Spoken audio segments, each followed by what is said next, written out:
नमस्कार, जय महाराष्ट्र मित्रांनो. निर्धार कॉम्पिटिटिव्ह हब या यूट्यूब चॅनलमध्ये मी दिनेश गवई तुम्हा सर्वांचं हार्दिक स्वागत करत आहे. आपण बघत आहोत सरासरी या टॉपिक्स आणि सरासरी या टॉपिकमधले आपण बेसिक बघितलेलं आहे. आता आपण पार्ट 2 बघणार आहोत. यामध्ये आणखी वेगवेगळ्या टाईपचे प्रश्न आपण बघणार आहोत. तर पहिला प्रश्न बोर्डवरती आपल्यासमोर आहे. बघा काय म्हटलेलं आहे की ए बी सी डी व ई या 5 क्रमागत समसंख्यांची सरासरी 66 आहे. तर त्यातील बी आणि ई या संख्यांचा गुणाकार किती असेल असं आपल्याला म्हटलेलं आहे. तर बघा त्यांनी काय म्हटलं की 5 क्रमागत समसंख्यांची सरासरी आपल्याला दिलेली आहे 66. समसंख्या म्हणजे काय, ज्याला 2 ने निशेष भाग जातो. आणि ही जी समसंख्या असते ही 2च्या पटीत असते, बरोबर आहे. म्हणजे 2 ने ती वाढत जाते. 2x अधिक 2, 2x अधिक 4, 2x अधिक 6 अशा प्रकारे आहे ना. म्हणजे पहिली संख्या जर 2 असेल तर दुसरी किती येईल 4, नंतर किती येईल 6. म्हणजे या दोघांमध्ये कितीचा फरक आहे 2चा, बरोबर आहे. आता बघा 2 मध्ये 2 मिळवले 4 झाले, 4 मध्ये 2 मिळवले 6 झाले. म्हणजे फरक कितीचा येऊ राहिला 2चा.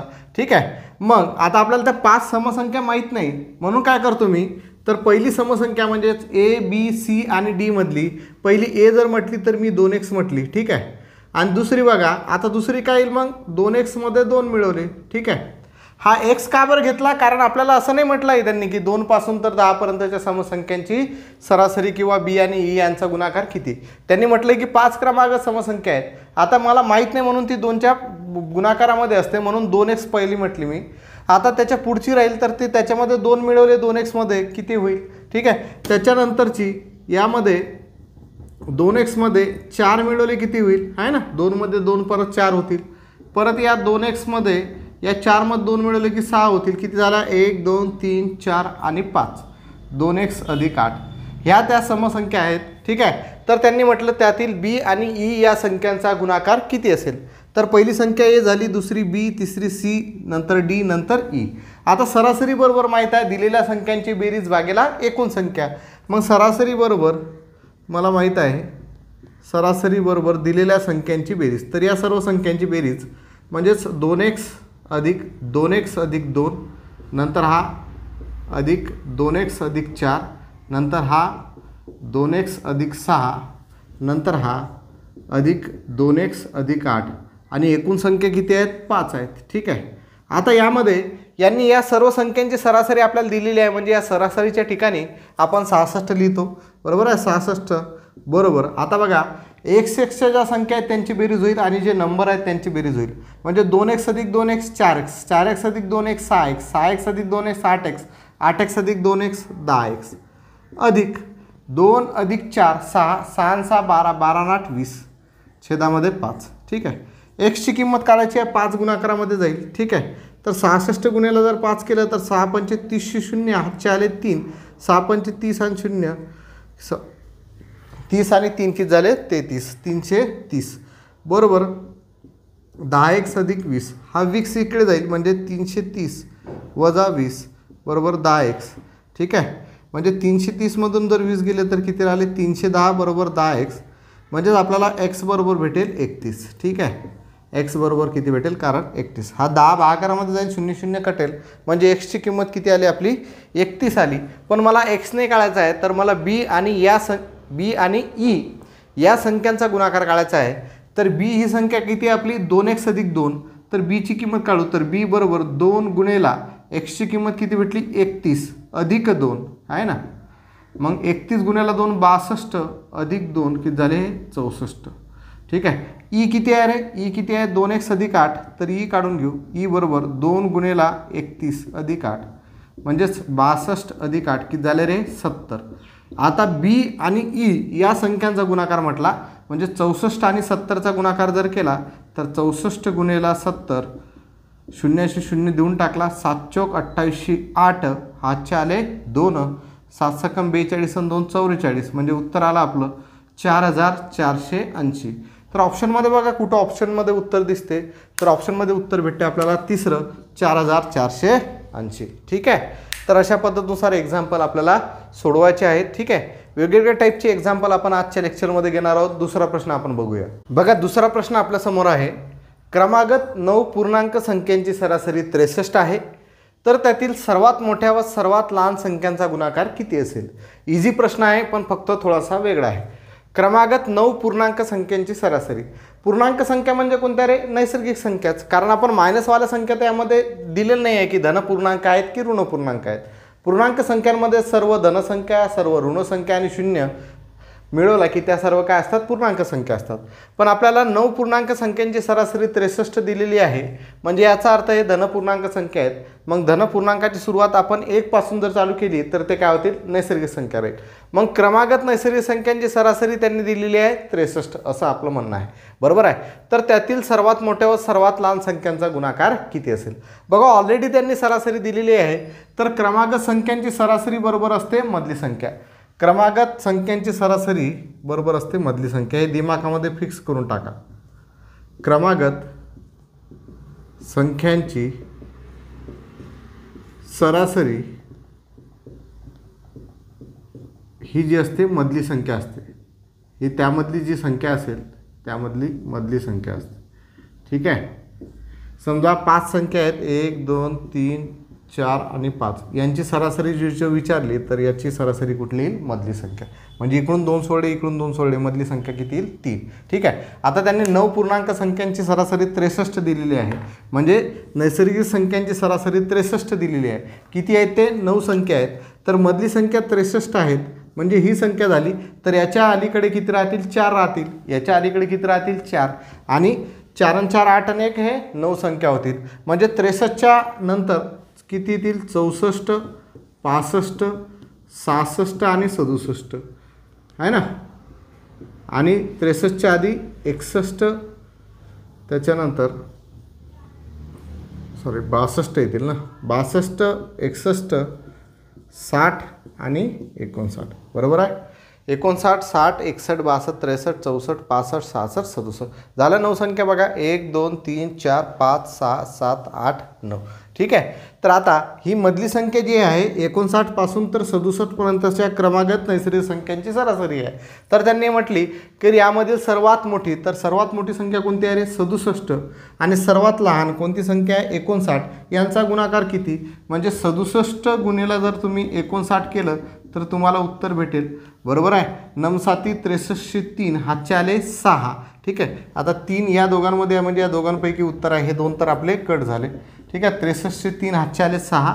9 54 54 आणि 6. ठीक आहे. 54 आणि 6 किती झाले रे? 54 आणि 6 60 झाले. 0 हातचे आले 6. ठीक आहे. झाले, इथं 60च झाले. पुढे आपल्याला सॉल्व करण्याची गरज नाही. हा 0 दिला. 5 7 35 5 हातचे आले 7. ठीक आहे. 5 7 35 5 हातचे आले 3. ठीक आहे. 5 6 30 30 आणि 3 33. 3 3 5 5 6 आणि 3 9 3953. कुठलं ऑप्शन येते? आपलं दुसरं ऑप्शन येते. ठीक आहे. अशा पद्धतीनुसार आपण हे करू शकतो. ओके. पुढचा प्रश्न बघूया. बघा, पुढचा प्रश्न काय आहे की 3 नैसर्गिक संख्यांपैकी पहिल्या आणि दुसऱ्या संख्येची सरासरी ही दुसऱ्या व तिसऱ्या संख्येच्या सरासरीपेक्षा 15ने जास्त आहे. तर पहिल्या व तिसऱ्या संख्येमध्ये कितीचा फरक आहे? आता त्यांनी संख्या नाही दिलेला, फक्त त्यांनी म्हटलं की पहिल्या आणि दुसऱ्या संख्येची सरासरी जी आहे हे दुसऱ्या आणि तिसऱ्या संख्येच्या सरासरीपेक्षा 15ने जास्त आहे. तर पहिल्या आणि तिसऱ्या संख्येतला फरक किती? आता बघा, त्या संख्या मला माहीत नाही, तर त्या संख्याबरोबर मी x y व z मानतो. ठीक आहे. त्या संख्या, पहिली संख्या x मानली, दुसरी y आणि तिसरी z. मग आता पहिल्या लाईनकडे येऊया. काय म्हटलं त्यांनी? 3 नैसर्गिक संख्यांपैकी पहिल्या आणि दुसऱ्या संख्येची सरासरी.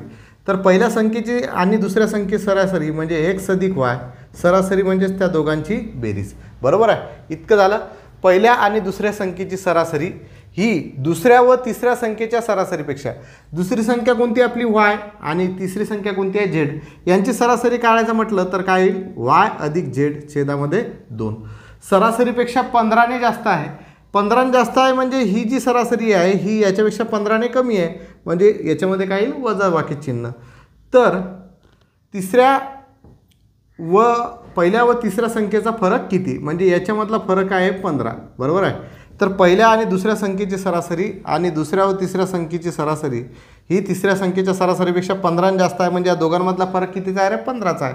ठीक आहे, याला जर सॉल्व केलं तर बघा हा सेट सारखा आहे, म्हणजे हे अंश आपण एकदाच लिहू शकतो, म्हणजे x अधिक वाय वजा वाय अधिक झेड हा 2 एकदाच लिहिला बरोबर 15 झाले.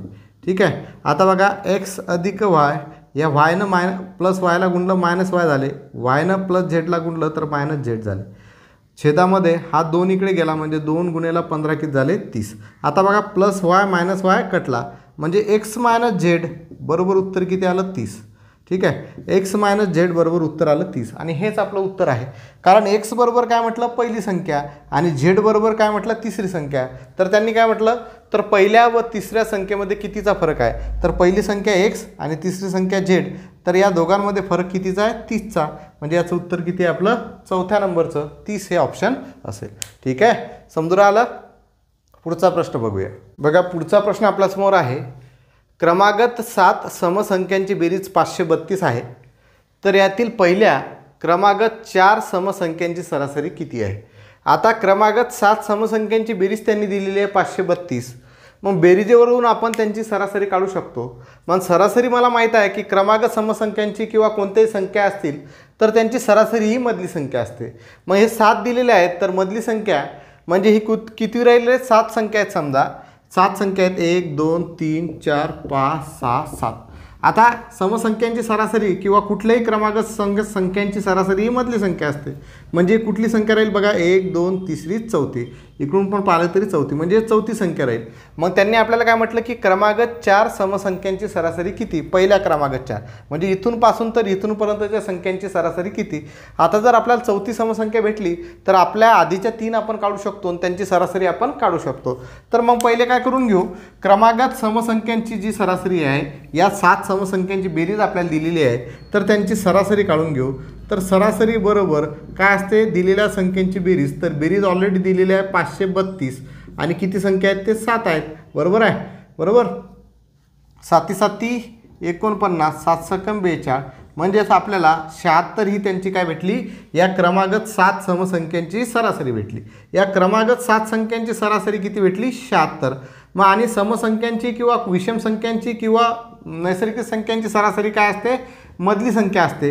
म्हणजे 76 काय आहे? मधली संख्या आहे. म्हणजे याच्या आधी किती संख्या राहतील? 4 राहतील, सॉरी 3 राहतील आणि याच्यानंतर किती राहतील? 3. 3 3 6 आणि 1 7. म्हणजे याच्या आधीचं जर पाहिला तर किती येईल? 74 72 आणि 70 ह्या 4 समसंख्या. याच्यानंतरचे जर पाहिला तर 78 80 82 आणि 84. इथपर्यंत लक्षात आलं तुमच्या? ठीक आहे, कारण क्रमागत संख्यांची सरासरी काय असते? मधली संख्या असते. मग 76 आपण मध्ये लिहिले तर हे 3 पहिले आले, नंतर हे 3 नंतर आले, आहे ना?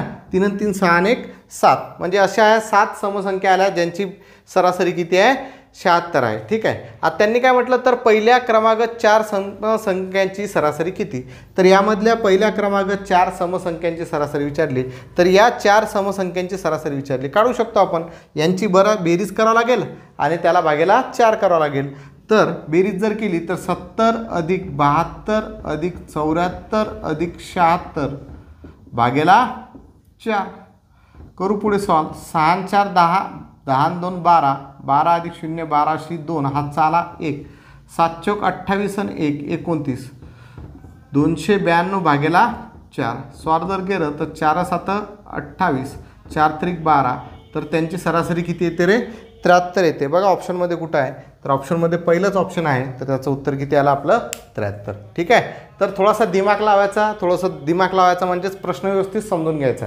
प्रश्न जर व्यवस्थित तुम्ही समजून घेतला तर तुम्हाला काही अडचण येणार नाही. पुढचा प्रश्न बघूया. बघा नेक्स्ट प्रश्न आपल्यासमोर आहे.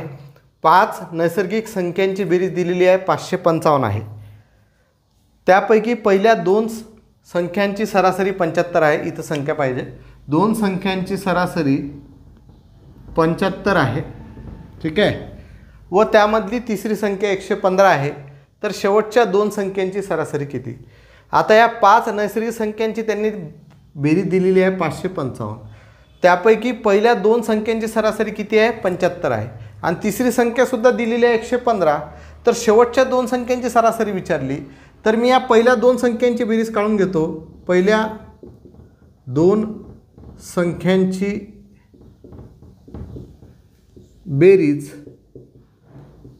बरोबर काय रे, दोन संख्यांची सरासरी किती आहे 75. 75 गुणेला 2 केलं बरोबर आहे, कारण बेरीज काय होईल सरासरी बरोबर काय असते, सरासरी बरोबर एकूण संख्यांची बेरीज, दिलेल्या संख्यांची बेरीज भागेला एकूण संख्या, भागेला एकूण संख्या. आता यामध्ये आपल्याला सरासरी दिलेली आहे, सरासरी दिलेली आहे, बेरीज काढायची आहे. तर एकूण संख्या जर इकडे गेलं तर सरासरी गुणिले एकूण संख्या बरोबर त्या संख्यांची आपल्याला बेरीज भेटेल. तर पहिल्या दोन संख्यांची बेरीज बरोबर काय केली, सरासरी गुणिले एकूण संख्या. तर 75 गुणिले 2 किती झाले 150 बरोबर आहे. आणि तिसरी संख्यासुद्धा दिलेली आहे, तिसरी संख्या किती दिलेली आहे 115. तिसरी संख्या किती दिलेली आहे 115. आता बघा पहिल्या दोन संख्यांची बेरीज भेटली 150, तिसरी संख्या भेटली 155. तर त्यांनी सांगितलं तर शेवटच्या दोन संख्यांची सरासरी किती, म्हणजे 555 हे 5 संख्यांची बेरीज आहे. त्यामधून जर या पहिल्या 3 संख्यांची बेरीज जर वजा केली तर शेवटच्या दोन संख्यांची बेरीज मला भेटेल. मग मी काय करतो, या दोघांची बेरीज करतो. तर 5 + 0 5, 5 आणि 1 6, हे किती झाले 265. आता या 5 नैसर्गिक संख्यांची सरासरी 555 झाली. त्यामधून या पहिल्या 3 संख्यांची बेरीज जर वजा केली तर शेवटच्या दोन संख्यांची बेरीज भेटेल. तर 5तून 5 गेले 0 राहिलं, 6तून 5 गेले 1 राहिला, 4तून 2 गेले 2 राहिले. किती आलं उत्तर 210 बरोबर आहे का, 209 राहतील, हे 290 बरोबर आहे, 290 उत्तर आलं. आता हे काय झाली 290 काय झाली, शेवटच्या दोन संख्यांची बेरीज झाली. शेवटच्या दोन संख्यांची बेरीज, शेवटच्या दोन संख्यांची बेरीज, शेवटच्या दोन संख्यांची बेरीज किती आली 290 बरोबर आहे. पण मला आता काय पाहिजे, मला काय पाहिजे की या शेवटच्या दोन संख्यांची काय पाहिजे, मला सरासरी पाहिजे. मग शेवटच्या दोन संख्यांची सरासरी बरोबर दिलेल्या संख्यांची बेरीज, दिलेल्या संख्यांची बेरीज किती आली 290 आणि एकूण संख्या किती आहेत 2 संख्या आहेत. याला जर भागलं तर 2 × 2, 2 × 8, 2 × 5 10, म्हणजे उत्तर आलं 145. तर शेवटच्या दोन संख्यांची सरासरी किती आली आपली 145 आली. ठीक आहे. तर अशा पद्धतीनुसार तुम्ही सॉल्व करा, व्यवस्थित असते, सोपं असते उदाहरणं, काही कठीण जाणार नाही. पुढचा प्रश्न आणखी एक बघूया आपण. बघा नेक्स्ट प्रश्न आपल्यासमोर आहे, थोडा लॉजिकल प्रश्न आहे पण व्यवस्थित क्लिअर करू. क्रमागत 9 संख्यांची सरासरी n आहे असं म्हटलेलं आहे. जर त्यामध्ये पहिल्या 9 संख्यांच्या पुढील 2 संख्या मिळवल्या तर नवीन सरासरी काय होईल. ठीक आहे. ऑप्शन आहे 2 ने वाढेल, n इतकीच राहील, 1.5 ने वाढेल आणि 1 ने वाढेल. तर आपण व्यवस्थित क्लिअर करू. क्रमागत 9 संख्यांची सरासरी n आहे की नाही. आता सरासरी म्हणजे काय असते, मधली संख्या असते क्रमाने संख्या असणाऱ्या. मग आता हे 9 संख्या आहेत तर n ही मधली संख्या झाली, म्हणजे याच्या अलीकडे 4 आणि याच्या अलीकडे 4. nच्या पुढे जर गेलो तर nच्या पुढे आपल्याला काय भेटेल n + 1 बरोबर, नंतर n + 2 ठीक आहे, नंतर n + 3, नंतर n + 4 बरोबर. आता ही n मधली संख्या झाली, म्हणजे ही किती संख्या झाली 5वी, 6वी, 7वी, 8वी, 9वी, ह्या 9 संख्या झाल्या आणि याच्या अलीकडे 4 संख्या राहतील बरोबर आहे. पण त्यांनी काय म्हटलं, जर त्यामध्ये पहिल्या 9 संख्यांच्या पुढील 2 संख्या मिळवल्या. आता हे पहिल्या 9 संख्या आहेत n + 4 पर्यंत, इकडे पण राहतील 4 ठीक आहे. समजा इकडे 4 आहेत आणि याच्या पुढे आणखी हे 5 झाल्या, तर हे 9 संख्या झाल्या. तर 9 संख्येच्या पुढील 2 संख्या मिळवल्या, म्हणजे याच्या पुढे आणखी 2 संख्या मिळवल्या तर काय होईल n + 5 आणि n + 6. या 2 संख्या मिळवल्या तर नवीन सरासरी काय होईल असं विचारलेलं आहे. तर बघा नवीन सरासरी बरोबर, नवीन सरासरी बरोबर, आता मी डायरेक्ट करतो बघा, लक्षात घ्या. इथं आता 9 संख्यांची सरासरी किती होती रे n होती, हे की नाही. या ज्या इथून पासून तर या इथूनपर्यंतच्या संख्या ज्या होत्या त्याची सरासरी किती होती n होती. मग यांची जर बेरीज केली तर n गुणेला 9 केलं की आपल्याला याची बेरीज भेटेल, म्हणजे हे काय झाले 9n ठीक आहे. कारण बेरीज बरोबर दिलेल्या संख्यांचे एकूण संख्या गुणेला सरासरी, एकूण संख्या गुणेला सरासरी, म्हणजेच आपल्याला या 9 संख्यांची बेरीज इथपर्यंत बेरीज करायची आहे बरोबर. आता ह्या संख्या आपल्याला इकडच्या माहीत नाही, पण इथपर्यंत जर बेरीज करायची आहे डायरेक्ट इथून पासून तर इथपर्यंत, यांची सरासरी n दिलेली आहे आणि त्या संख्या 9 आहेत, म्हणून 9 गुणेला जर n केलं तर त्या संख्यांची बेरीज भेटेल, म्हणजे 9n भेटलं बरोबर आहे. आणि त्याच्या पुढे आणखी 2 संख्या ॲड झाल्या, 9 + 5 आणि 9 + 6. म्हणजेच n अधिक 5 अधिक n अधिक 6 बरोबर आहे. आणि टोटल संख्या आता पहिले 9 होत्या, तर आता किती झाल्या 9 2 11. बेरीज जर केली तर 9n अधिक n 10n, 10n अधिक n 11n, 11n अधिक 5 अधिक 6 यांची बेरीज झाली 11, छेदामध्ये 11. बघा इकडे 11 इकडे 11 कॉमन काढला तर इथं काय येईल 11, हा n इथंच राहील, अधिक इथं काय येईल 1 आणि खाली काय होतील 11. समजून आलं. 11 जर या दोघांमध्ये कॉमन काढला तर 11 बाहेर आला, हा n इथं जसा तसा राहिला, अधिक हा 11 बाहेर गेल्यामुळे याच्या ठिकाणी किती राहिले 1, म्हणजे हा 11 11 कटला. म्हणजे पहिली आपली सरासरी किती होती n होती आणि त्याच्यामध्ये कितीनं वाढ झाली, आता 1नं वाढ झाली. म्हणजे आपण म्हणू शकतो तर नवीन सरासरी काय होईल 1ने वाढेल. तर नवीन सरासरी कितीने वाढेल 1ने वाढेल. समजून आलं. पुढचा प्रश्न बघूया. ठीक आहे. प्रश्न जर व्यवस्थित समजत असतील तर नक्कीच आपल्या व्हिडिओला लाईक करा, शेअर करा आणि निर्धार कॉम्पिटिटिव्ह हब या यूट्यूब चॅनलला सबस्क्राईब करा. ठीक आहे. बघा नेक्स्ट प्रश्न आपल्यासमोर आहे. पहिल्या 10 मूळ संख्यांची सरासरी किती. आता पहिल्या 10 आहेत, क्रमाने येणाऱ्या पहिल्या 10 आहेत, पण मूळ संख्या बघा सिक्वेन्सनुसार नसतात. बरोबर आहे. म्हणजे पहिली मूळ संख्या 2, नंतर 3, नंतर 5, नंतर 7, नंतर 11, नंतर 13, नंतर 17, नंतर 19, नंतर 23. ठीक आहे. त्यानंतर कोणती 23, नंतर 29, नंतर 31. बघा किती म्हटलं पहिल्या 10, तर 1 2 3 4 5 6 7 8 9 10 इथपर्यंतच घ्यावं लागेल 29 पर्यंत. तर ह्या पहिल्या 10 मूळ संख्या झाल्या यांची सरासरी. आता बघा 2 नंतर 3 आले, 3 नंतर 5, इथं 2चा फरक, इथं 2चा, इथं 4चा, इथं परत 2चा, इथं 4चा, इथं 2चा, इथं 4चा, इथं 6चा. म्हणजे याच्यामध्ये डिफरन्स सारखा नसतो. तर यामधली सरासरी जी आहे ही मधली संख्या नसते किंवा याला ट्रिक्स लावता नाहीत. तर जसं आपण करतो रेग्युलर सरासरी त्याच पद्धतीनुसार करावं लागेल मूळ संख्यांची सरासरी काढण्यासाठी. म्हणजे या दिलेल्या संख्यांची बेरीज भागेला एकूण संख्या, म्हणजे सरासरी बरोबर दिलेल्या संख्यांची बेरीज भागेला एकूण संख्या. मग सरासरी किती येईल पहिले बेरीज करावं लागेल. म्हणजे 2 अधिक 3 अधिक 5 अधिक 7 अधिक 11 अधिक 13 अधिक 17 अधिक 19 अधिक 23 अधिक 29 आणि या सगळ्यांची बेरीज किती येईल रे, सॉरी एकूण संख्या किती येतील 10. या सगळ्यांची जर बेरीज केली तर बघा किती येते. यांची बेरीज जर केली तर 2 आणि 3 5, 5 आणि 5 10, 10 आणि 7 17, 18, 18 आणि 3 21, 21 आणि 7 28, 28 आणि 9 की झाले 37, 37 आणि 3 की झाले 40, 40 आणि 9 की झाले 49, 9 हा 4 आहे 4, 4 आणि 2 6, 6 आणि 2 8, 8 आणि 1 9, 9 आणि 1 10, 10 आणि 1 11, 11 आणि 1 12. बेरीज किती आली रे 129/10. बेरीज आली 129 आणि छेदामध्ये 10. 10ने जर भागलं तर दशांचिन्ह एका स्थळांतर, म्हणजे याचं उत्तर किती येईल 12.9. म्हणजे याचं उत्तर भेटलं आपल्याला तिसरं 12.9. ठीक आहे. मूळ संख्या कशाला म्हणतात मी ऑलरेडी तुम्हाला शिकवलेलं आहे. मूळ संख्या म्हणजे अशा संख्या की ज्या संख्येला त्याच संख्येने भाग जातो आणि 1ने भाग जातो. या व्यतिरिक्त कोणत्याही संख्येने त्या संख्येला भाग जात नाही. त्या किती संख्या आहेत 1 ते 100पर्यंत 25 संख्या आहेत. ठीक आहे. तर त्या कोणकोणत्या आहेत ते तुम्हाला सगळं मी तुम्हाला सांगितलेलं होतं. ठीक आहे. तर पुढे आपण पुढचा प्रश्न बघणार आहोत. बघा पुढचा प्रश्न आपल्यासमोर आहे. 5 संख्यांची सरासरी 140 आहे. त्यातून एक संख्या काढली तर इतर 4 संख्यांची सरासरी 130 येते. तर ती काढून टाकलेली संख्या कोणती. हा प्रश्न तर तुम्ही सॉल्व्ह करू शकता. 5 संख्यांची सरासरी 140 आहे. म्हणजेच त्या 5 संख्यांची बेरीज काढून घेऊ. म्हणजेच 5 गुणिले 140 केलं तर त्या 5 संख्यांची बेरीज भेटेल 14×5 = 70. म्हणजे बेरीज किती आली 700. ओके. तर त्यामधली एक संख्या काढून टाकली म्हणजे 5 मधल्या संख्या किती झाल्या 4 आणि त्यांची सरासरी किती भेटली 130. म्हणजे या नंतरच्या 4 संख्यांची सरासरी काढली तर ते 52 की झाले 520. म्हणजे पहिल्या 5 संख्यांची बेरीज किती भेटली आपल्याला 700 आणि त्यामधली एक संख्या काढल्यानंतर त्याची बेरीज किती भेटली 520. म्हणजे 700मधून जर 520 काढले तर ती काढून टाकलेली संख्या आपल्याला भेटेल. म्हणजे वजाबाकी करा. 0शी 0, 10तून 2 गेले 8 राहिले, 6तून 5 गेले 1 राहिला. म्हणजे उत्तर आलं आपलं 180. म्हणजेच त्यामधून काढून टाकलेली संख्या कोणती आहे 180 आहे. ठीक आहे.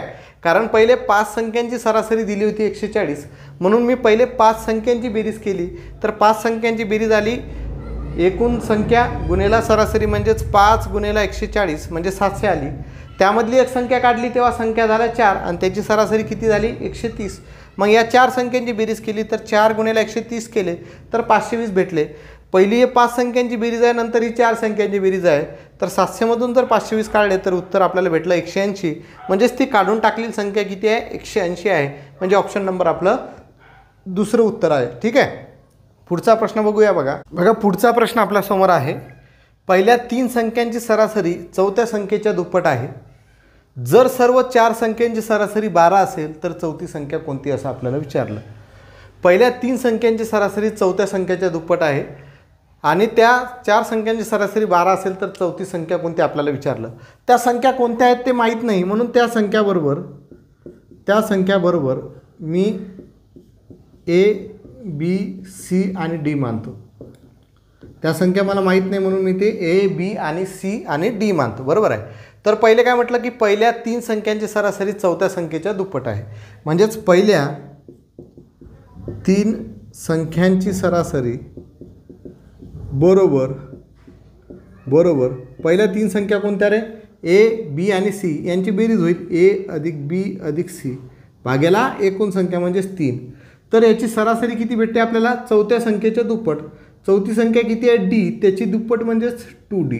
बरोबर आहे. म्हणजेच या पहिल्या 3 संख्या आहेत A, B आणि C यांची सरासरी जर पाहायला गेलं तर आपल्याला चौथ्या संख्येच्या दुप्पट भेटते. म्हणजेच ती किती भेटली? 2D. आता या 3 संख्यांची जर बेरीज केली तर A अधिक B अधिक C बरोबर हा 3 इकडे गुणाकारामध्ये जाईल. म्हणजे 3 गुणेला 2 6D भेटतील. ठीक आहे. हे म्हटलं आपण पहिलं समीकरण. म्हणजेच या पहिल्या 3 संख्यांची बेरीज किती भेटली आपल्याला? 6D. पुढे काय म्हटलं त्यांनी की या सर्व 4 संख्यांची सरासरी किती आहे? 12. मग 4 संख्यांची सरासरी बरोबर काय भेटेल? A अधिक B अधिक C अधिक D भागेला किती? 4. आता 4 संख्यांची सरासरी ऑलरेडी दिलेली आहे 12 बरोबर A अधिक B अधिक C या तिघांची बेरीज मला माहीत आहे किती आहे? 6D. बरोबर 6D आणि हा D जसाच्या तसा हा छेदामध्ये 4. हा 4 इकडे झाला तर 12 चोक 48 बरोबर 6D अधिक D की झाले 7D. बरोबर आहे. मला Dची किंमत काढायची आहे. हा गुणाकारामध्ये आहे, इकडे जाताना भागाकारामध्ये जाईल. म्हणजे किती येतील? 48/7. तर D बरोबर मला भेटलं 48/7. म्हणजे ऑप्शनमध्ये कुठं उत्तर आहे? चौथ्या नंबरचं आहे. बघा आहे का पेपर बोर्डवरती दिसत आहे सर्वांना? बरोबर आहे. ठीक आहे. तर बोर्डवरती दिसत आहे 48/7 हे आपलं उत्तर आहे. तर अशा पद्धतीनुसार प्रश्न घुमवून पण तुम्हाला विचारले जातात. तर व्यवस्थित लक्षात ठेवा, चांगली प्रॅक्टिस करा. सरासरी आपण 2 दिवसात संपवणार होतो, पण मला नाही वाटत की 2 दिवसात संपेल. 4 दिवस मिनिमम लागतील. म्हणजे अजून 2 दिवस आपल्याला याला लागतील. ठीक आहे. पुढचा एक प्रश्न घेऊया. ठीक आहे. बघा पुढचा प्रश्न. 3 संख्यांची सरासरी 120 आहे. दुसरी संख्या पहिल्या संख्येपेक्षा 13ने मोठी आहे, परंतु तिसऱ्या संख्येपेक्षा 4ने लहान आहे. तर दुसरी संख्या कोणती असं आपल्याला म्हटलेलं आहे. तर मला ह्या संख्या माहीत नाही, पण त्यांची सरासरी माहीत आहे 120. तर या 3 संख्यांची मी बेरीज करू शकतो. तर या 3 संख्यांची बेरीज बरोबर काय असते? सरासरी गुणेला एकूण संख्या. तर सरासरी किती आहे? 120 गुणेला किती आहे? 3. मग 32×36 360 काय? या 3 संख्यांची बेरीज आहे. आता पुढे बघा दुसरी संख्या पहिल्या संख्येपेक्षा 13ने मोठी आहे. तर मला पहिलीच संख्या माहीत नाही. तर पहिली संख्या बरोबर काय म्हणतो मी? x. ठीक आहे. आता बघू दुसरी संख्या बरोबर. तर दुसरी संख्या काय आहे? दुसरी संख्या पहिल्या संख्येपेक्षा 13ने मोठी आहे. म्हणजे पहिली संख्या x आहे. तर हे किती होतील? x अधिक 13. परंतु तिसऱ्या संख्येपेक्षा 4ने लहान आहे. परंतु ही जी दुसरी संख्या आहे तिसऱ्या संख्येपेक्षा 4ने लहान आहे. म्हणजे याचा अर्थ तिसरी संख्या या दुसऱ्या संख्येपेक्षा 4ने मोठी आहे. म्हणजे x अधिक 13 मध्ये 4 मिळवले किती झाले? 17. किंवा तुम्ही असं लिहू शकता x अधिक 13. बरोबर आहे. ही झाली दुसरी संख्या. या दुसऱ्या संख्येपेक्षा ही जी तिसरी संख्या आहे ही 4ने मोठी असेल. म्हणजेच अधिक 4 म्हणजे x अधिक 17. समजला? हे क्लिअर आलं म्हणजे उत्तर आलं तुम्हाला. पहिली संख्या माहीत नव्हती, x म्हटली. त्यांनी म्हटलं की दुसरी संख्या पहिल्या संख्येपेक्षा 13ने मोठी आहे, म्हणून दुसरी संख्या आपण पहिल्या संख्येपेक्षा 13ने मोठी घेतली. परंतु तिसऱ्या संख्येपेक्षा 4ने लहान आहे. परंतु तिसऱ्या संख्येपेक्षा 4ने लहान आहे. कोणती संख्या? दुसरी संख्या. म्हणजेच तिसरी संख्या ही दुसऱ्या संख्येपेक्षा 4ने मोठी आहे. म्हणून तिसरी संख्या बरोबर x अधिक 13 म्हटलं आणि प्लस 4 केले म्हणजेच x अधिक 17. आता या तिघांची बेरीज केली तर 360 यायला पाहिजे. त्यानुसार आपल्याला xची किंमत भेटेल आणि कोणती संख्या काढून घेऊ. मग बघा x अधिक 13 पहिली संख्या x, दुसरी संख्या किती आहे x अधिक 13 अधिक तिसरी संख्या किती आहे x अधिक 17 बरोबर, यांची बेरीज किती येते 360. मग x अधिक x अधिक x किती झाले 3x, 13 आणि 17 किती झाले 30 बरोबर 360. हा 30 तिकडे जाईल म्हणजेच वजा होईल, 3x बरोबर 360 वजा 30 म्हणजेच 3x बरोबर किती आलं 330. एक्सची किंमत काढायची आहे 3 आकारामध्ये जाईल म्हणजे x बरोबर 330 भागेला 3 म्हणजे उत्तर किती आलं 110. म्हणजे एक्सची किंमत आपली 110 आली आणि एक्स आपण कशाला म्हटलं होतं पहिल्या संख्येला, तर पहिली संख्या बरोबर आपल्याला भेटली 110. तर पहिली संख्या पाहिजे का आपल्याला, नाही, आपल्याला दुसरी संख्या पाहिजे. म्हणजे दुसरी संख्या आहे x अधिक 13 म्हणजे 110 अधिक 13 म्हणजे उत्तर आलं आपलं 123. म्हणजे ऑप्शनमध्ये उत्तर भेटलं आपल्याला 123. चौथी संख्या विचारली असती तर 110 अधिक 17 म्हणजे उत्तर किती आलं असतं आपलं 127. ठीक आहे. तर अशा पद्धतीनुसार आपण कोणतीही संख्या काढू शकतो. हे असे प्रश्न भरपूर वेळेस पेपरमध्ये विचारलेले आहेत. हे जे 10 प्रश्न घेतले अत्यंत महत्त्वाचे प्रश्न होते. उद्या आपण आणखी काही प्रश्न बघू जे आपल्या प्रिव्हियस इयर क्वेश्चन पेपरला आलेले आहेत आणि परवासुद्धा आणखी काही प्रश्न बघू. असं 4 दिवसामध्ये आपण सरासरी कंप्लीट करू. 4 दिवसामध्ये नाही झाला 5 दिवस लागलेच चालतात, काही प्रॉब्लेम नाही, कारण आपला जो आता वेळ आहे, काही प्रॉब्लेम नाही आहे. म्हणजे एक एक चॅप्टर आपण चांगल्या तऱ्हेने क्लिअरच करायचं आहे आणि पहिलेसुद्धा आपण जे पण चॅप्टर केलेले आहेत हे व्यवस्थित चांगल्या तऱ्हेने क्लिअर केलेले आहेत. आता तुम्ही त्याची प्रॅक्टिस कसं करत आहे यावरती तुमचं डिपेंड आहे. तुम्ही स्वतः मोठे आहात, तुम्हाला सर्व गोष्टी समजतात. मी तुम्हाला एक सांगितलं होतं की जे आपण प्रतिमा कुठली आहे, बहिर्वक्र भिंगाच्या प्रतिमा तुम्ही मला सांगा, तर तुम्ही त्यामध्ये टेलिग्राम चॅनलला एकाच मॅडमने आपल्याला ते जो तक्ता तयार करायचं तुम्हाला सांगितलं होतं एकाच मॅडमने टाकलेला आहे. म्हणजे याचा अर्थ मला समजून आलं की तुम्ही किती चांगल्या तऱ्हेने अभ्यास करत आहात. बघा, शेवटी तुमचं आयुष्य आहे, तुम्हाला चांगल्या तऱ्हेने समजते की कसं करायचं आणि काय करायचं. रेल्वे ग्रुप डीची परीक्षा आपली लांबलेली आहे. म्हणजे याचा अर्थ आता आपण जेव्हा पेपरची डेट येईल किंवा पेपर आपला 1 महिना राहिला 2 महिना राहिला तेव्हा अभ्यास करायला पाहिजे का, तर असं नाही आहे. दुसरा विषय असा की पोलीस भरती तुमची होणार आहे. पोलीस भरतीच्या 10,000च्या वरती जागा असणार आहेत. त्यानंतर तुमचं तलाठीच्या पण जागा रिक्त आहेत, त्याची भरती होण्याची शक्यता आहे. म्हणजे ज्यांचं ग्रॅज्युएशन झालं असेल त्यांच्यासाठी. त्यानंतर तुमचे वनरक्षक फॉरेस्ट गार्डच्या एक्झामसुद्धा होणार आहेत. तर ह्या गोष्टी तुमच्या आता वॅकन्स्या पुढे येणार आहेत. म्हणजेच आपण जर हा अभ्यास केला तर गणित आणि बुद्धिमत्ता या जगामध्ये अशी कुठलीही स्पर्धा परीक्षा नाही आहे की त्याला गणित आणि बुद्धिमत्ता हा विषय नाही आहे. मग तुम्ही या गणित आणि बुद्धिमत्तेचा चांगला अभ्यास का नाही करत आहे. रिझनिंग जर पाहिलं तर तुम्हाला प्रत्येकाला आहे. सायन्स तुम्हाला फॉरेस्ट गार्डला आहे. ठीक आहे, फॉरेस्ट गार्डला बऱ्यापैकी सायन्स विचारला जाते. त्याचबरोबर तलाठीलासुद्धा असते, तलाठीला कमी वेटेज आहे पण फॉरेस्ट गार्डला चांगलं वेटेज आहे. आणि रेल्वे ग्रुप डीमध्ये तर डायरेक्ट तुमचे 25 प्रश्न म्हणजेच 25 गुण तुमचे डायरेक्ट सायन्सला असतात. म्हणजे तुम्ही जर स्किप करत असाल किंवा तुम्ही अभ्यासाला जर खंड देत असाल तर तुम्ही तुमच्या पायावर गोटा मारतात, हे लक्षात घ्या. ठीक आहे. तर बघा, तुम्हाला काय करायचं आहे तुम्हाला समजते. एकदम रिलॅक्समध्ये स्लोमध्ये आपलं काम चालू आहे. तुम्ही व्यवस्थित कंटिन्यूमध्ये 4-4, 5-5 घंटे जरी अभ्यास केला तरी तुमचं क्लिअर होऊन जाईल. आणखी जर तुम्ही वाढवला टायमिंग तर काहीच प्रॉब्लेम नाही. पण जो तुम्ही 3 घंटे 4 घंटे 5 तास जो अभ्यास करत आहे तो तुम्ही चांगल्या तऱ्हेने करत आहे हे महत्त्वाचं आहे. नाही तर तुम्ही 10-10, 12-12, 16-16 घंटे बसणारी पण मंडळी असते, एकाच जागेवर बसते, पण त्यांना संध्याकाळी विचारलं काय केलं तर त्याच्यामधलं एकाही प्रश्नाचं ते उत्तर देऊ शकत नाही. फक्त लोकांना दाखवण्यासाठी ते अभ्यास करतात. तर लोकांना दाखवण्यासाठी किंवा आईवडिलांना दाखवण्यासाठी असा अभ्यास करू नका.